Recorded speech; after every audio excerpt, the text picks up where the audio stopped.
సర్పంచ్ ఎన్నికలు జరుగుతున్నాయి గ్రామాలలో. నోరు మంచిదైతే ఊరు మంచిది అంటారు. నోరు మంచిది మంత్రులతోని కలిసి పనిచేసేటోళ్ళని సర్పంచులుగా చేసుకోరు. ఊర్లలో వాళ్ళ వీళ్ళకి పంచాయతీలు పెట్టుకొని పెట్టేటోళ్లను జుట్లు ముడేసి తాకులాట పెట్టేటోళ్లను మీరు సర్పంచులుగా ఎన్నుకుంటారంటే ఊరు ఆగమైతుంది, ఊరు అభివృద్ధి ఆగిపోతుంది.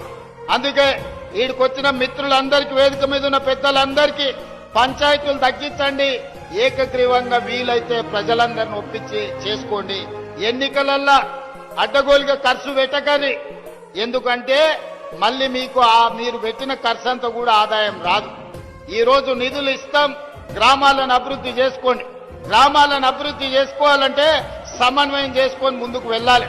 ఎట్లయితే ఈ రోజు మేము కేంద్ర ప్రభుత్వం పెద్దల దగ్గరికి వెళ్లి కూర్చొని మాట్లాడి తెచ్చుకుంటున్నామో, సర్పంచులు కూడా మంత్రుల దగ్గరకు పోయి కూర్చొని మీ గ్రామాల అభివృద్ధి కోసం నిధులు తెచ్చుకునేటోళ్ళని పెట్టండి. లేకుండా రోజు పంచాయతీ పెట్టేటోని పెడితే ఇక అది లేనిపోని తలకాయ నొప్పి అవుతుంది, ఆదిలాబాద్ అభివృద్ధి ఆగిపోతుంది.